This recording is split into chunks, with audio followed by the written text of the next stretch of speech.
বিসমিল্লাহির রহমানির রহিম। হযরত বারা ইবনে আযিব রাদিয়াল্লাহু আনহু বর্ণিত নবী করিম সাল্লাল্লাহু আলাইহি ওয়াসাল্লাম বলেছেন, মুসলমান যখন কবরে জিজ্ঞাসিত হবে তখন সে সাক্ষ্য দেবে যে আল্লাহ ছাড়া আর কোনো ইলাহ নেই, মুহাম্মদ সাল্লাল্লাহু আলাইহি ওয়াসাল্লাম নিশ্চয়ই আল্লাহর রাসূল। আর এভাবে সাক্ষ্য দেওয়াটাই হচ্ছে মহান আল্লাহর এই বাণীর প্রমাণ।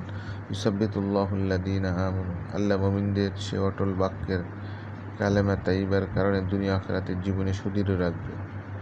সূরা ইব্রাহিম। আনাস রাদিয়াল্লাহু আনহু থেকে বর্ণিত, তিনি রাসূলুল্লাহ সাল্লাল্লাহু আলাইহি ওয়াসাল্লাম বর্ণনা করেন, তিনি বলেছেন, নিশ্চয়ই কাফের ব্যক্তি যখন দুনিয়াতে কোনো সৎ কাজ করে তখন ইহকালে তাকে এর স্বাদ গ্রহণ করতে দেওয়া হয়, আর পরকালীন জীবনে সে কাফের এই সৎ কাজের কোনো প্রতিদান পাবে না। আর মুমিন ব্যক্তি সৎ কাজগুলো বিনিময়ে তার আনুগত্যের কারণে ইহকালীন জীবনেও তাকে রিজিক প্রদান করেন, তার পরকালীন জীবনের জন্য মহান আল্লাহ তা সঞ্চয় করে রাখেন। অপর এক বর্ণনায় রয়েছে, নিশ্চয়ই আল্লাহ কোনো মুমিনের উপর তার সৎ কাজের প্রতি অবিচার করবেন না। পৃথিবীর জীবনেও তাকে এর বিনিময় প্রদান করা হয়, পরকালেও তাকে এর প্রতিদান দেওয়া হবে। আর কাফের ব্যক্তি আল্লাহর জন্য যে সৎ কাজ করে তাকে ইহকালে এর বিনিময় প্রদান করা হয়। অবশেষে সে যখন পরকালে বুঝবে তখন তার এমন কোনো সৎ কাজই থাকবে না যার বিনিময় প্রদান করা যেতে পারে। মুসলিম শরীফ। হযরত জাবের রাদিয়াল্লাহু আনহু থেকে বর্ণিত, তিনি বলেন, রাসূলুল্লাহ সাল্লাল্লাহু আলাইহি ওয়াসাল্লাম ইরশাদ করেছেন, ৫ ওয়াক্ত সালাতের উদাহরণ হচ্ছে এরূপ, যেমন তোমাদের কারো বাড়ির দরজায় একটি গভীর নদী প্রবাহিত হচ্ছে আর সে প্রতিনিয়ত ৫ বার গোসল করছে। মুসলিম শরীফ।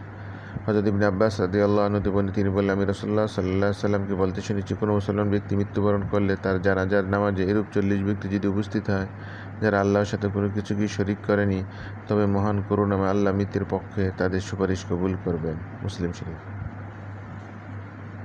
হযরত ইবনে মাসউদ রাদিয়াল্লাহু আনহু থেকে বর্ণিত, তিনি বলেন, আমরা প্রায় ৪০ জন লোক রাসূলুল্লাহ সাল্লাল্লাহু আলাইহি ওয়াসাল্লামের সাথে একটি তাঁবুতে ছিলাম। অথবা তিনি বললেন, তোমরা কি জান্নাতীদের ১/৪ হলে সন্তুষ্ট হবে? আমরা বললাম, হ্যাঁ। তিনি বললেন, তোমরা কি জান্নাতীদের ১/৩ হলে সন্তুষ্ট হবে?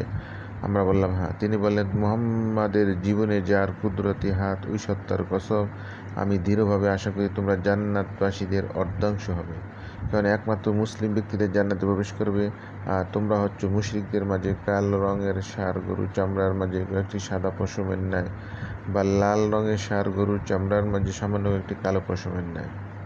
বুখারী মুসলিম।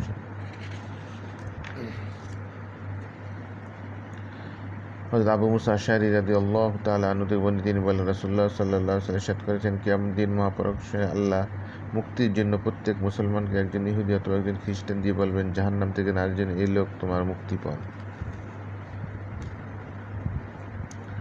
এই বর্ণনাকারী থেকে অপর এক বর্ণনা রয়েছে, নবী করিম সাল্লাল্লাহু আলাইহি ওয়াসাল্লাম বলেছেন, কিয়ামত দিন অনেক মুসলমান